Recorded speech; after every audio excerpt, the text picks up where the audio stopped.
السلام علیکم پیارے بچوں، آج میں پھر آپ کے لیے ایک بہترین ویڈیو لے کر آیا ہوں جو آپ کو ضرور پسند آئے گا۔ تو چلیے شروع کرتے ہیں۔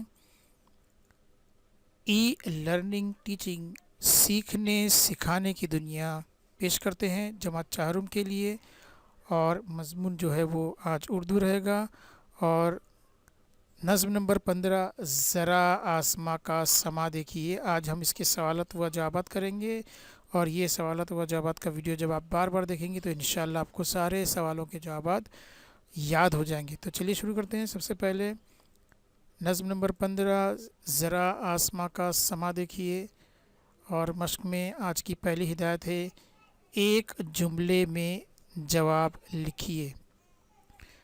سوال نمبر 1 ہے شاعر کون سا منظر دیکھنے کے لیے کہہ رہا ہے؟ جواب ہے شاعر آسماں کا سما دیکھنے کہہ رہا ہے۔ سوال نمبر 2 ہے تارے کیسے نظر آ رہے ہیں؟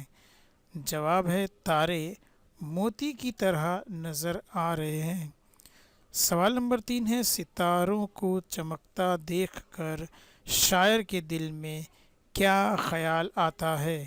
جواب ہے ستاروں کی چمک دیکھ کر شاعر کے دل میں خیال آتا ہے کہ جب میں بھی بڑا ہو جاؤں گا تو میں بھی اپنی چمک دکھلاؤں گا۔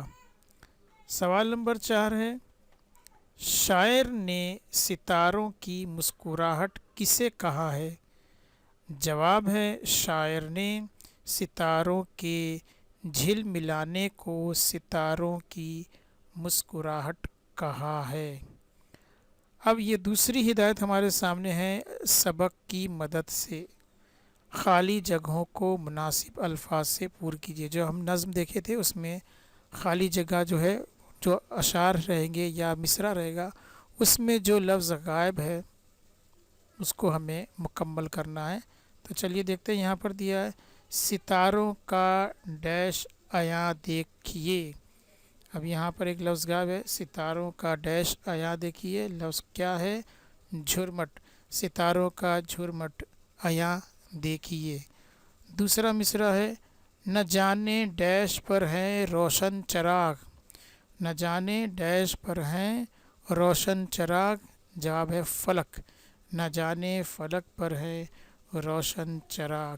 تیسرا مصرع ہے سہانا ڈیش مجھ کو بھاتا ہے یہ، جواب ہے سما، سہانا سما مجھ کو بھاتا ہے یہ۔ تیسرا مصرع ہے ستارے یہ سوتے نہیں ڈیش بھر، جواب ہے رات، ستارے یہ سوتے نہیں رات بھر۔ تو پیارے بچوں، یہ ویڈیو ہمارا یہیں پہ ختم ہوتا ہے۔ تو یہ ویڈیو آپ کو بہت پسند آئے گا۔ میں تمام طلباء سے اور تمام اساتذہ سے گزارش کروں گا کہ اس ویڈیو کو زیادہ سے زیادہ شیئر کریں، اور چینل کو یہ لال بٹن ہے یہاں پر سبسکرائب کریں،